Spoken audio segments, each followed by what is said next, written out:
हैरानी की गल देखो कि इस साडे वीर का त्याग देखो, क्योंकि बाबा साहब कहते हैं कि संघर्ष और त्याग के बिना कुछ हासिल नहीं होना। इन्हों का त्याग देखो कि सवेरे 9 बजे ड्यूटी से जाना और शामी 6:30 पौने 7 आते हैं और पानी नहीं पीना तो उससे फोन कर देना कि प्रधान जी दसो अज किधर जाना जी।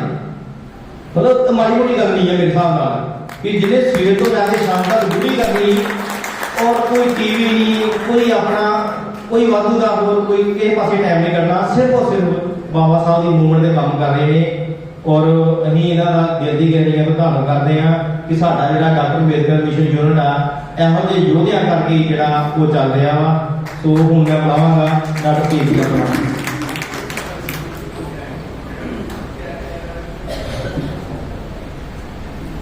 बहुत ही शुक्रिया, धन्यवाद, साधुवाद। साथियों, सब तो पहला जय भीम, जय भारत, नमो बुद्धाय। साथियों, जिवें कि तुसीं जानते हो कि अज असीं इत्थे बाबा साहब के 132वें जन्म दिवस से मनाने वास्ते इत्थे इकट्ठे हुए हाँ। मैं इत्थे पहुंचे हुए सारे बुद्धिजीवियों का बहुत ही तय दिलों स्वागत करता हाँ। साथियों, अज जो विचार मैं तुहाडे सामने रखांगा वो बाबा साहब जी का 18 मार्च 1956 को आगरा में दिता हुआ होया एक बहुत ही इतिहासक भाषण है। साथियों, ये भाषण काफ़ी लंबा है, मैं वर्ड बाय वर्ड से बाबा साहब का भाषण नहीं दोहरा सकांगा क्योंकि टाइम की शॉर्टेज है, लेकिन मैं कोशिश करांगा कि जो बाबा साहब ने अपने भाषण में कहा सी उसनों तुहाडे सामने रख सका। ते साथियों, साथ ही मैं माफी भी चाहांगा कि अगर मैं कोई गलती नामक गल जो है मैं कह देवां भाषण दे विच, क्योंकि मैं वर्ड बाय वर्ड से नहीं बोल सकांगा भाषण बाबा साहब का। ते साथियों, मैं अज लगभग बाबा साहब को एक भाषण जो दिते हुए लगभग 60 तो 65 साल का समा हो गया है। तो मैं तुहानू पूछना चाहांगा कि असीं बाबा साहब समझ सके हाँ कि असीं बाबा साहब की जो भावना सी, जो उन्होंने विचारधारा सी, कि असीं वाकई उस चीज़ को समझ सके हाँ या नहीं समझ सके। साथियों, बाबा साहब ने जो अपना भाषण स्टार्ट किया आगरा में, तो उन्होंने कहा कि जो 1917 में उन्होंने अंदोलन स्टार्ट किया सी, ते उन्होंने कहा सी कि मैं कि असी लोग जिहड़े आ वो हिंदू लोग नहीं हाँ। उन्होंने कहा सी कि असी जेकर हिंदू हुंदे तां असी जिहड़ा ही वो सानू मंदिरां विच जाण दा अधिकार होना सी ते सानू भी पूजा पाठ करन दा अधिकार होना सी, पर की वो सानू अधिकार सी नहीं सी।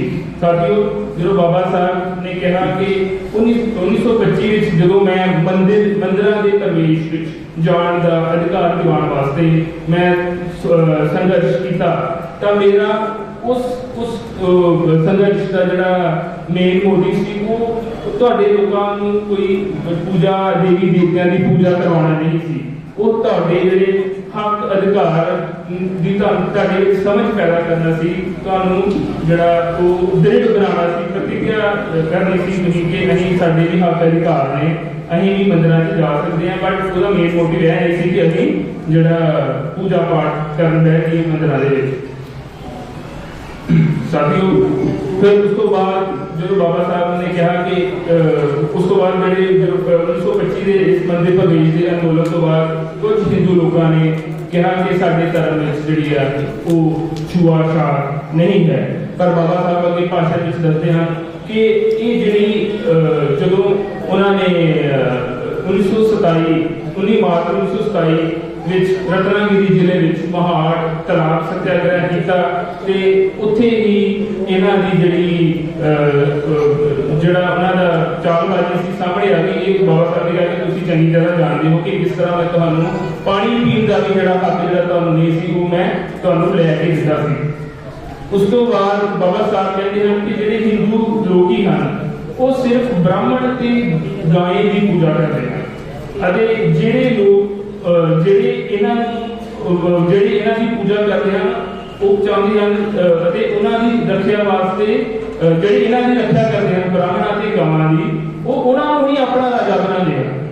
ਤੇ ਫਿਰ ਬਾਬਾ ਸਾਹਿਬ ਨੇ ਕਿਹਾ ਕਿ ਉਹ ਤੁਹਾਨੂੰ ਕਿਉਂ, ਤੁਹਾਡੇ ਵਾਸਤੇ ਕਿਉਂ ਲੜਨਗੇ, ਤੁਹਾਨੂੰ ਮੁਕਤੀ ਕਿਉਂ ਦਿਵਾਉਣਗੇ। ਉਹ ਬਾਬਾ ਸਾਹਿਬ ਕਹਿੰਦੇ ਹਨ ਕਿ ਇਹ ਫੈਸਲਾ ਜਿਹੜਾ ਹੈ ਤੂੰ ਹੀ ਕਰਨਾ ਹੈ ਕਿ ਤੁਸੀਂ ਕਿੱਧਰ ਨੂੰ ਜਾਣਾ ਹੈ। ਅੱਗੇ ਬਾਬਾ ਸਾਹਿਬ ਕਹਿੰਦੇ ਹਨ ਕਿ ਆਗਰਾ ਦੇ ਵਿੱਚ ਕੋਈ ਬਜ਼ੁਰਗ, ਕੋਈ ਚੌਧਰੀ ਹਰਦੇ ਮਿਸਤਰੀ ਉਹਨਾਂ ਨੂੰ ਮਿਲੇ ਤੇ ਉਹਨਾਂ ਨੇ ਬਾਬਾ ਸਾਹਿਬ ਨੂੰ ਕਿਹਾ ਕਿ ਜਿਹੜੇ ਆਗਰਾ ਦੇ ਇੱਥੇ ਦੇ ਲੋਕ ਹਨ ਉਹ ਸਾਰੇ ਜਿਹੜੇ ਆਰੀਆ ਸਮਾਜੀ ਹਨ, ਉਹਨਾਂ ਨੂੰ ਕਿਸੇ ਹੋਰ ਬਾਪ ਦੀ ਲੋੜ ਨਹੀਂ ਹੈ। ਤੇ ਬਾਬਾ ਸਾਹਿਬ ਉਹਨਾਂ ਨੂੰ ਇਹ ਪੁੱਛਦੇ ਹਨ ਕਿ ਇੱਥੋਂ ਦੇ ਜਿਹੜੇ ਬ੍ਰਾਹਮਣ ਜਾਂ ਬਾਣੀਆਂ ਹਨ ਕਿ ਕੀ ਉਹ ਜਿਹੜੇ ਆ ਸਾਡੇ ਲੋਕਾਂ ਦੇ ਨਾਲ ਰੋਟੀ ਬੇਟੀ ਦਾ ਸੰਬੰਧ ਬਣਾਉਂਦੇ ਹਨ, ਕਿ ਜਿਹੜੇ ਲੋਕ ਹੈ ਉਹ ਸਾਡੇ ਸਮਾਜ ਦੀ ਉਹਨਾਂ ਨੇ ਮੁਕਤੀ ਵਾਸਤੇ ਕੋਈ ਕੰਮ ਕੀਤਾ ਹੈ, ਕਿ ਉਹਨਾਂ ਨੇ ਸਾਡੇ ਕਿਸੇ ਰਿਸ਼ਤੇਦਾਰਾਂ ਦੀ ਅਰਥੀ ਨੂੰ ਮੋਢਾ ਦਿੱਤਾ ਹੈ। ਤਾਂ ਉਹਨਾਂ ਦਾ ਜਵਾਬ ਜਿਹੜਾ ਸੀ ਨਕਾਰਾਤਮਕ ਸੀ। ਤੇ ਬਾਬਾ ਸਾਹਿਬ ਨੇ ਅੱਗੇ ਕਿਹਾ ਆਪਣੇ ਭਾਸ਼ਣ ਵਿੱਚ ਕਿ ਚਾਹੇ ਕੋਈ ਆਰਿਆ ਸਮਾਜੀ ਹੋਵੇ ਜਾਂ ਕੋਈ ਹੋਵੇ ਬ੍ਰਹਮਾ ਸਮਾਜੀ ਜਾਂ ਕੋਈ ਹੋਵੇ ਰਾਧਾ ਸਵਾਮੀ ਦਾ ਮਤ, ਉਹ ਕਹਿੰਦੇ ਸਨ ਕਿ ਇਹ ਤੁਹਾਨੂੰ ਮੁਕਤੀ ਜਿਹੜੀ ਉਹ ਨਹੀਂ ਦੇ ਸਕਦੇ। ਉਹਨਾਂ ਨੇ ਕਿਹਾ ਕਿ ਮੁਕਤੀ ਵਾਸਤੇ ਰਸਤਾ ਤੁਹਾਨੂੰ ਆਪ ਹੀ ਲੱਭਣਾ ਹੈ। ਉਸ ਤੋਂ ਬਾਅਦ ਬਾਬਾ ਸਾਹਿਬ ਕਹਿੰਦੇ ਹਨ ਕਿ ਪੰਡਿਤ ਰਤਨ ਲਾਲ ਪੀਪਲ ਕੋਈ ਬਾਬਾ ਸਾਹਿਬ ਨੂੰ ਮਿਲਿਆ ਤੇ ਉਹਨਾਂ ਨੇ ਕਿਹਾ ਕਿ ਇੱਕ ਤੁਹਾਡੀ ਜਿਹੜੀ ਸ਼ਡਿਊਲ ਕਾਸਟ ਫੈਡਰੇਸ਼ਨ ਹੈ ਉਹਦਾ ਕੋਈ ਜਿਹੜਾ ਇੰਟੈਲੈਕਚੁਅਲ ਪਰਸਨ, ਕੋਈ ਪੜ੍ਹਿਆ ਲਿਖਿਆ ਬੰਦਾ ਜਿਹੜਾ ਉਹ ਤੁਹਾਡੇ ਤੋਂ ਰੈਜ਼ਿਗਨੇਸ਼ਨ ਦੇ ਕੇ ਕਾਂਗਰਸ ਉਸਨੇ ਜੁਆਇਨ ਕਰ ਲਈ ਹੈ। ਤੇ ਸਾਥੀਓ ਬਾਬਾ ਸਾਹਿਬ ਕਹਿੰਦੇ ਹਨ ਕਿ ਚੰਗੇ ਬੁਰੇ ਲੋਕ ਜਿਹੜੇ ਆ ਹਰ ਇੱਕ ਸੰਸਥਾ ਦੇ ਵਿੱਚ ਹੁੰਦੇ ਹਨ ਅਤੇ ਕਾਂਗਰਸ ਕੁਝ ਨਹੀਂ, ਜਿਹੜੀ ਕਾਂਗਰਸ ਹੈ ਤੁਹਾਨੂੰ ਕੁਝ ਨਹੀਂ ਦੇ ਰਹੀ, ਤੁਹਾਨੂੰ ਆਪਣੇ ਜਿਹੜੇ ਝੰਡੇ ਥੱਲੇ ਇਕੱਠੇ ਹੋਣਾ ਪਵੇਗਾ। ਤੁਹਾਡੀ ਕੋਈ ਰਾਜਨੀਤਿਕ ਦਲ, ਤੁਹਾਡੀ ਹੋਰ ਕੋਈ ਰਾਜਨੀਤਿਕ ਦਲ ਜਿਹੜਾ ਤੁਹਾਨੂੰ ਉਹ ਮੁਕਤੀ ਨਹੀਂ ਦੇ ਸਕਦਾ। ਤੁਹਾਨੂੰ ਸ਼ਡਿਊਲ ਕਾਸਟ ਫੈਡਰੇਸ਼ਨ ਨੂੰ ਹੀ ਮਜ਼ਬੂਤ ਜਿਹੜਾ ਉਹ ਬਣਾਉਣਾ ਪਵੇਗਾ। ਉਹਨਾਂ ਨੇ ਕਿਹਾ ਕਿ ਜਿਹੜੇ ਲੋਕ, ਕੁਝ ਲੋਕ ਜਿਹੜੇ ਆ ਉਹ ਜਦੋਂ ਦੂਸਰੀ ਦੇ ਘਰਾਂ ਵੱਲ ਦੀ ਚਕਾਚੌਂਧ ਦੇਖ ਕੇ ਉਹਨਾਂ ਵੱਲ ਪ੍ਰਭਾਵਿਤ ਹੋ ਜਾਂਦੇ ਹਨ ਅਤੇ ਉਹ ਉਧਰ ਜਾਣ ਵੱਲ ਇਛੁਕ ਹੋ ਜਾਂਦੇ ਹਨ ਤੇ ਉਧਰ ਜਦੋਂ ਜਾਂਦੇ ਹਨ ਤੇ ਉਹ ਕੀ ਕਰਦੇ ਹਨ ਕਿ ਆਪਣੇ ਘਰ ਨੂੰ ਤੋੜ ਕੇ ਢਾਹ ਕੇ ਜਾਂਦੇ ਹਨ। ਉਹ ਕਹਿੰਦੇ ਵੀ ਇਹ ਕੰਮ ਤੁਸੀਂ ਨਹੀਂ ਕਰਨਾ ਹੈ ਕਿ ਤੁਸੀਂ ਜੇ ਦੂਸਰੇ ਦੀ ਘਰ ਵੱਲ ਦੇਖ ਕੇ ਪ੍ਰਭਾਵਿਤ ਹੋ ਗਏ ਹੋ ਤੇ ਤੁਸੀਂ ਜਾਓ ਜੇ ਜਾਣਾ ਤੇ, ਲੇਕਿਨ ਆਪਣੇ ਘਰ ਨੂੰ ਨਹੀਂ ਤੋੜਨਾ। ਉਹਨਾਂ ਨੇ ਕਹਿਣ ਦਾ ਮੋਟਿਵ ਇਹ ਸੀ ਕਿ ਜਦੋਂ ਤੁਸੀਂ ਦੂਸਰੇ ਦੇ ਘਰ ਜਾਓਗੇ ਤੇ ਉੱਥੇ ਤੁਸੀਂ ਉਹ ਜਿਹੜੇ ਲੋਕ ਹੈ ਉਹ ਤੁਹਾਨੂੰ ਜਿਹੜਾ ਯੂਜ਼ ਕਰਕੇ ਜਦੋਂ ਯੂਜ਼ ਕਰ ਲੈਣਗੇ ਤੇ ਤੁਹਾਨੂੰ ਇਹ ਲੋਕ ਜਦੋਂ ਲੱਤ ਮਾਰ ਕੇ ਬਾਹਰ ਸੁੱਟਣਗੇ ਤੇ ਤੁਹਾਨੂੰ ਆਪਣੀ ਉਸੇ ਝੋਂਪੜੀ ਦੇ ਥੱਲੇ ਆਉਣਾ ਪਵੇਗਾ। ਤੇ ਇਸ ਕਰਕੇ ਤੁਸੀਂ ਜਿਹੜੇ ਆ ਉਹ ਆਪਣੀ ਸ਼ਡਿਊਲ ਕਾਸਟ ਫੈਡਰੇਸ਼ਨ ਨੂੰ ਜਿਹੜਾ ਉਹਨੂੰ ਮਜ਼ਬੂਤ ਬਣਾਓ। ਸਾਥੀਓ ਅੱਗੇ ਭਾਸ਼ਣ ਵਿੱਚ ਬਾਬਾ ਸਾਹਿਬ ਬੰਦੇ ਹੋਏ ਕਹਿੰਦੇ ਹਨ ਕਿ ਜਦੋਂ ਉਹਨਾਂ ਨੂੰ ਆਪਣੇ ਪੜ੍ਹੇ ਲਿਖੇ ਲੋਕਾਂ ਤੋਂ ਜਿਹੜੀ ਬਹੁਤ ਹੀ ਜ਼ਿਆਦਾ ਉਮੀਦ ਸੀ, ਪਰ ਬਾਬਾ ਸਾਹਿਬ ਕਹਿੰਦੇ ਹਨ ਕਿ ਮੈਂ ਇੱਥੇ ਆਪਣੇ ਪੜ੍ਹੇ ਲਿਖੇ ਲੋਕਾਂ ਦੀ ਕਲੰਕਾਂ ਦੀ ਭੀੜ ਦੇਖ ਰਿਹਾ। ਉਹਨਾਂ ਨੇ ਪੜ੍ਹੇ ਲਿਖੇ ਲੋਕਾਂ ਨੂੰ ਕਲੰਕਾਂ ਦੇ ਨਾਲ ਕਹਿ ਕੇ ਕਿਹਾ, ਕਿਉਂਕਿ ਉਹਨਾਂ ਦਾ ਕਹਿਣਾ ਸੀ ਕਿ ਇਹ ਮੇਰੀ ਆਕਾਂਸ਼ਾ ਦੇ ਅਨੁਸਾਰ ਜਿਹੜੇ ਉਹ ਖਰੇ ਨਹੀਂ ਉਤਰ ਸਕੇ ਤੇ ਉਹਨਾਂ ਨੇ ਮੇਰੇ ਪੜ੍ਹੇ ਲਿਖੇ ਲੋਕਾਂ ਨੇ ਮੈਨੂੰ ਧੋਖਾ ਦਿੱਤਾ ਹੈ, ਕਿਉਂਕਿ ਇਹ ਆਪਣੇ ਪੇਟ ਪਾਲਣ ਲੱਗੇ ਹੋਏ ਨੇ, ਇਹਨਾਂ ਨੂੰ ਸਮਾਜ ਦੇ ਨਾਲ ਕੋਈ ਮਤਲਬ ਜਿਹੜਾ ਉਹ ਨਹੀਂ ਹੈ। ਸਾਥੀਓ ਅੱਗੇ ਬਾਬਾ ਸਾਹਿਬ 1919 ਬਾਬਾ ਸਾਹਿਬ ਕਹਿੰਦੇ ਆ ਕਿ ਜਦੋਂ ਮੈਂ 1919 ਵਿੱਚ ਰਾਜਨੀਤੀ ਵਿੱਚ ਆਇਆ ਸੀ ਤੇ ਉਸ ਤੋਂ ਤੇ ਹੁਣ ਤੱਕ ਜਿਹੜਾ ਲਗਭਗ 30 ਤੋਂ 32 ਸਾਲ ਦਾ ਸਮਾਂ ਹੋ ਗਿਆ ਹੈ। ਤੇ ਉਹਨਾਂ ਨੇ ਕਿਹਾ ਕਿ ਮੈਂ ਜਦੋਂ ਰਾਜਨੀਤੀ ਵਿੱਚ ਆਇਆ ਸੀ ਤੇ ਮੈਂ ਲਗਭਗ ਮੈਂ 3 ਗੱਲਾਂ ਜਿਹੜੀਆਂ ਸੀ ਉਹ ਸੋਚ ਕੇ ਆਇਆ ਸੀ। ਪਹਿਲੀ ਉਹਨਾਂ ਨੇ ਕਿਹਾ ਕਿ ਮੈਂ ਇੱਛਾ, ਮੇਰੀ ਪਹਿਲੀ ਗੱਲ ਜੋ ਮੈਂ ਸੋਚ ਕੇ ਆਇਆ ਸੀ ਕਿ ਲੜਕੇ ਲੜਕੀਆਂ ਨੂੰ ਜਿਹੜਾ ਸਿੱਖਿਆ ਦਾ ਜਿਹੜਾ ਉਹ ਬਰਾਬਰ ਅਧਿਕਾਰ ਹੋਣਾ ਚਾਹੀਦਾ ਹੈ ਤੇ ਕੋਈ ਵੀ ਭੇਦਭਾਵ ਜਿਹੜਾ ਉਹ ਨਹੀਂ ਹੋਣਾ ਚਾਹੀਦਾ। ਤੇ ਦੂਸਰੀ ਗੱਲ ਮੈਂ ਸੋਚ ਕੇ ਆਇਆ ਸੀ ਕਿ ਸਰਕਾਰੀ ਨੌਕਰੀਆਂ ਵਿੱਚ ਜਿਹੜੀ ਆ ਸ਼ੁੱਧਤਾ ਦੀ ਕੋਈ ਥੋੜਾ ਬਹੁਤ ਜਿਹੜਾ ਸਥਾਨ ਹੋਣਾ ਚਾਹੀਦਾ, ਉਹਨਾਂ ਨੂੰ ਵੀ ਸਰਕਾਰੀ ਨੌਕਰੀਆਂ ਮਿਲਣੀਆਂ ਚਾਹੀਦੀਆਂ। ਤੇ ਤੀਸਰੀ ਗੱਲ ਜਿਹੜੀ ਸੋਚ ਕੇ ਆਏ ਸੀ ਬਾਬਾ ਸਾਹਿਬ, ਉਹਨਾਂ ਨੇ ਕਿਹਾ ਕਿ ਉਹ ਪਿੰਡਾਂ ਵਿੱਚ ਵੀ ਜਿਹੜੇ ਆ ਉਹ ਸ਼ੁੱਧਤਾ ਦੀ ਜਿਹੜੀ ਸਮਾਜਿਕ ਹਾਲਤ ਜਿਹੜੀ ਉਹਨਾਂ ਨੂੰ ਸੁਧਾਰਨ ਵਾਸਤੇ ਆਏ ਸਨ। ਬਾਬਾ ਸਾਹਿਬ ਨੇ ਕਿਹਾ ਕਿ ਪਹਿਲੇ ਜਿਹੜੀਆਂ ਦੋ ਗੱਲਾਂ ਸੀ ਉਹ ਤੇ ਲਗਭਗ ਪੂਰੀਆਂ ਹੋ ਗਈਆਂ ਹਨ ਕਿ ਅੱਜ ਦੀ ਡੇਟ ਵਿੱਚ ਜਿਹੜਾ ਕੋਈ ਵੀ ਆ ਉਹ ਭੇਦਭਾਵ ਸਕੂਲਾਂ ਦੇ ਵਿੱਚ ਨਹੀਂ ਹੁੰਦਾ।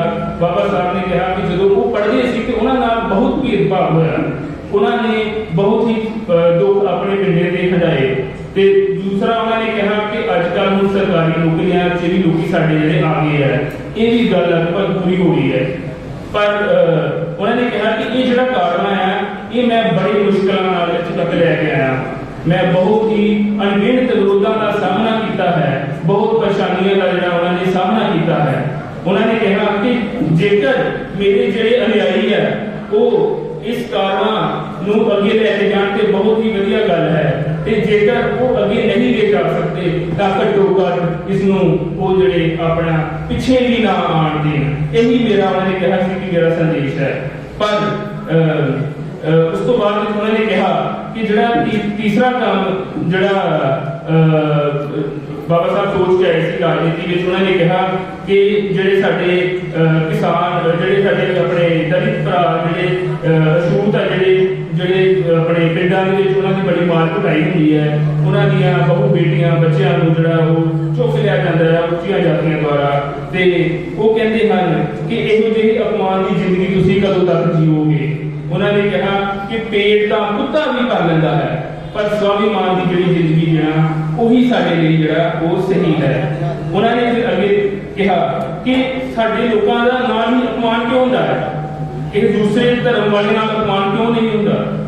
ਉਹਨਾਂ ਨੇ ਕਿਹਾ ਕਿ ਹਿੰਦੂ ਜਿਹੜੇ ਸਾਡੇ ਉਹ ਸਾਨੂੰ ਆਪਣੇ ਸਵਾਰਥ ਵਾਸਤੇ ਸਾਨੂੰ ਆਪਣੇ ਨਾਲ ਲਾ ਲੈਂਦੇ ਆ ਅਤੇ ਕਹਿੰਦੇ ਆ ਕਿ ਇਹ ਜਿਹੜੇ ਤੁਸੀਂ ਸਾਡਾ ਆਪਣੇ ਆਪ ਨੂੰ ਬਹੁ ਸੰਖਿਅਕ ਦੱਸਣ ਵਾਸਤੇ ਨਾਲ ਲਾ ਲੈਂਦੇ ਆ। ਪਰ ਉਹਨਾਂ ਨੇ ਕਿਹਾ ਕਿ ਮੈਂ ਜਿਸ ਧਰਮ ਨੂੰ ਤੁਹਾਨੂੰ ਦਵਾਂਗਾ ਉਹ ਹੀ ਸੱਚਾ ਧਰਮ ਹੈ ਅਤੇ ਉਹ ਬਹੁਜਨ ਹਿਤਾਏ ਤੇ ਬਹੁਜਨ ਸੁਖਾਏ ਦੇ ਤੇ ਉੱਤੇ ਆਧਾਰਿਤ ਹੈ। ਇਸ ਵਿੱਚ ਆਤਮਾ ਪਰਮਾਤਮਾ ਨਹੀਂ ਹੈ ਅਤੇ ਨਾ ਹੀ ਕੋਈ ਸਵਰਗ ਨਰਕ ਦੀ ਲੜਾਈ ਹੈ। ਕਲਿਆਣ ਦੀ ਭਾਵਨਾ ਨਾਲ ਇੱਥੇ ਸਮਾਨਤਾ ਹੈ, ਭਾਈਚਾਰਾ ਹੈ, ਨਿਆਂ ਹੈ ਅਤੇ ਸੁਤੰਤਰਤਾ ਹੈ। ਹਿੰਦੂ ਧਰਮ ਦਾ ਆਧਾਰ ਜਿਹੜਾ ਉਹ ਅਸਮਾਨਤਾ ਸੀ। ਬੁੱਧ ਧਰਮ ਇਸ ਭਾਰਤ ਦੀ ਭੂਮੀ ਦਾ ਪਵਿੱਤਰ ਧਰਮ ਹੈ, ਵਿਸ਼ਵ ਵਿੱਚ ਇਸ ਦਾ ਸਭ ਤੋਂ ਉੱਚਾ ਸਥਾਨ ਹੈ। ਇੱਕ ਦਿਨ ਇਹ ਵਿਸ਼ਵ ਧਰਮ ਹੋਵੇਗਾ।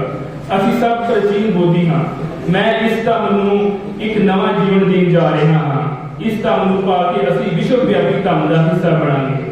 ਸਾਡੇ ਦੁੱਖ ਦੂਰ ਕਰਨ ਵਾਸਤੇ ਅਸੀਂ ਇੰਟਰਨੈਸ਼ਨਲ ਧਰਮ ਦੇ ਨਿਆਇਲੇ ਤੇ UNO ਵਿੱਚ ਵੀ ਆਪਣੀ ਆਵਾਜ਼ ਚੁੱਕਾਂਗੇ।